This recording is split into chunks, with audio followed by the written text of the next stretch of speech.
Yesterday, VivziePop dropped a more full and complete trailer for the upcoming first season of Hazbin Hotel, showing us the framework of the story beyond just trying to rehabilitate angel dust, with a focus more on the real angels from heaven within the show. Today, we're going to break it all down, particularly what we know about this mysterious angelic woman shown in the trailer, which some fans speculate to be Eve, and others think might be connected to VivziePop's earlier comic series, Zoophobia. My name is Deepcut, hit that subscribe button, and if you want to win a demonic cartoon detective t-shirt, sign up for Hailey's Instagram where she posts all sorts of interesting food finds. Use the Gleam link in the comments down below to verify that you followed her account, and you'll be entered for a chance to win the shirt.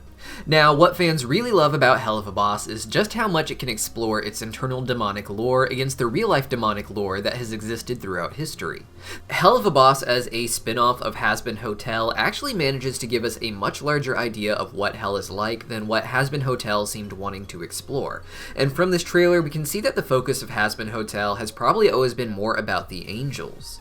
The sinners are fun and interesting, and can be great representations of certain industries through the characters like the overlords, but their lack of mythological inspiration leaves less to deconstruct for the audience. And with how crazy Helluva is with its hierarchies and planning, I have to imagine that was always the plan for Hazbin Hotel, but with more divine entities such as angels, something that makes sense with Charlie being the daughter of a fallen angel like Lucifer. Lucifer is known in popular myth as one of the favorite angels of God who ended up rebelling against God because he believed that he knew what was better for the humans of Earth. Lucifer is a largely Christian symbol used to represent the entire line of fallen angels from the Book of Enoch, who were supposed to watch over humans, but instead gave them forbidden knowledge to ruin God's plan for them. The fallen angels themselves are just one symbol used in the Book of Enoch in particular, but elsewhere in the ancient Near East, even in Judaism, other mythological characters would be used to represent those same angels, such as the serpent in the Book of Genesis.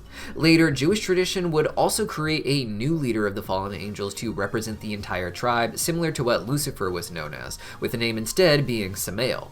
Samael means venom of God, and is a reference to the tradition that this supposed leader of the fallen angels of Enoch also rode upon the serpent in the Garden of Eden.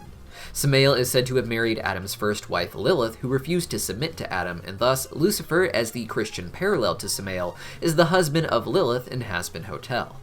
Lucifer serves as king of hell alongside his wife Lilith, but Lucifer maintains his angelic imagery, such as with his throne and with the 6 wings he grows as seen in the trailer. Lucifer, based off of his throne, appears to be a seraphim, which translates from Hebrew as burning ones, with Lucifer translating from Latin as dawnbringer or lightbringer. The seraphim have various descriptions, but in the book of Isaiah are described as having 6 wings like Lucifer is shown. The term seraph is also used to describe snakes throughout the Bible, linking this type of angel to the serpent that tricked Adam and Eve in the Garden of Eden. Seraphs are often presented as some of the highest ranking angels in various hierarchies, though there is no universal ranking that is agreed upon. According to the series writer Adam Nayland, however, Lucifer cannot be killed by an angelic weapon the way other nobles like Stolas of the Goetia can be, and instead can only be smited by an angel of greater or equal power.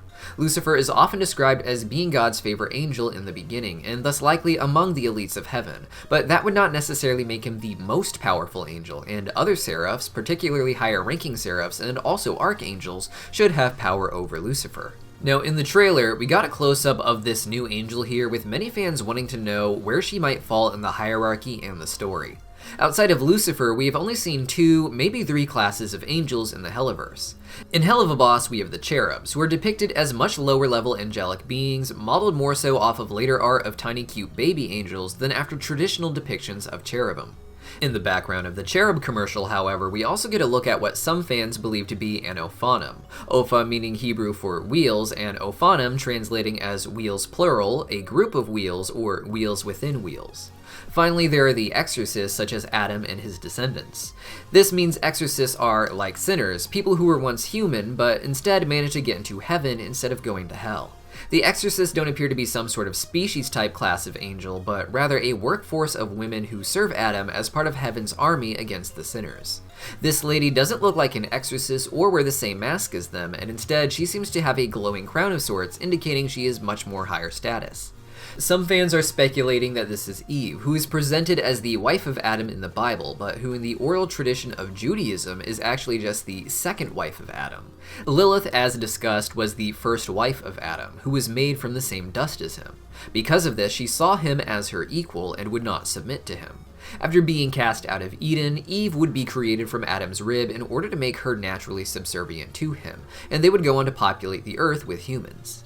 Eve is not seen with Adam or among the exorcists in the show, with his second in command being named Lut, and Lut just being another descendant of Adam's. Some think that this is then Eve, who may have been given some very special role within heaven for fulfilling her duties as the first woman. But considering that Eve was made to be subservient to Adam, I can't see her as having some sort of higher role than him.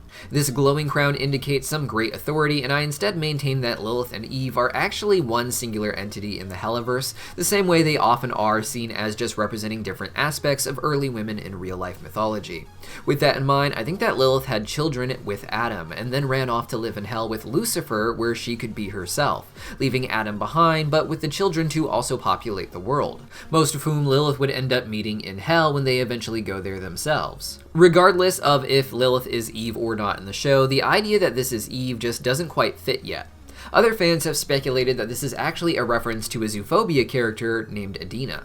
Zoophobia was a webcomic created by Vivzipop about a secret safe haven of magical animals who all live among each other.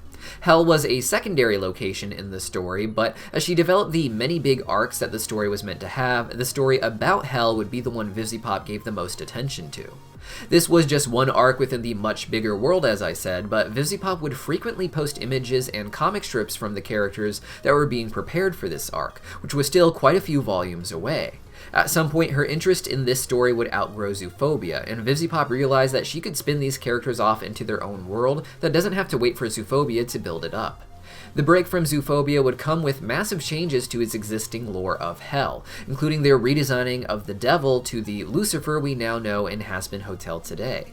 In the Zoophobia story, Charlie was once a human sinner, just like the other characters, and instead of trying to get redemption in a rehab center, they were actually on the run and seemingly at war against an angel and her demon-hunting children. One such comic featured Angel being tortured by one of those children, before being rescued by Vaggie with her moth-like appearance. This reminded the demon hunter of a time as a child when he killed a moth and promised to never hurt such a beautiful creature of that kind again, and he would not in the moment kill the sinners like he was meant to because of Vaggie's moth theme. He is watched over by Adina, who sends her demon hunters after the sinners, but seemingly so she can torture them. In one comic segment, we can see her torturing Angel with a smile on her face, saying there is no mercy for the damned. In the anguish memories scene in the background, we can see flashes of Angel with his brother committing their sins as mobsters. The comic strip explained that Vaggie and the others had sinned in life, but that they seemed to be unfairly cursed to be demons who deserve torture when other people who are much worse have somehow avoided this fate in the afterlife. Now, Adina doesn't really look like this new figure in my opinion, but story-wise, it makes sense for someone like her to be the Hazbin Hotel parallel, without needing to copy her exact design. Whether or not this is actually the character that will assume that role, some angel higher than Lucifer has to be insisting on the damnation of all these sinners, with us already seeing heaven as a bit of a corrupt place thanks to Helluva Boss. This mirrors the story of Zoophobia, with some angel having to be responsible for ignoring how unfair it is for some of the sinners to end up in hell the way that they have, and insisting that whatever happens to the sinners is what they deserve. Zoophobia's Angels and Demons arc seems predicated on action and adventure, with the Hazbin characters being on the run and hiding and constantly at battle with powerful angelic figures. Hazbin Hotel appears to be a lot more of a political take on the same idea, with there still being grand action that we can expect towards the finale, as the trailer indicates a big war against the Exorcist, with some pretty cool carnage shown as well.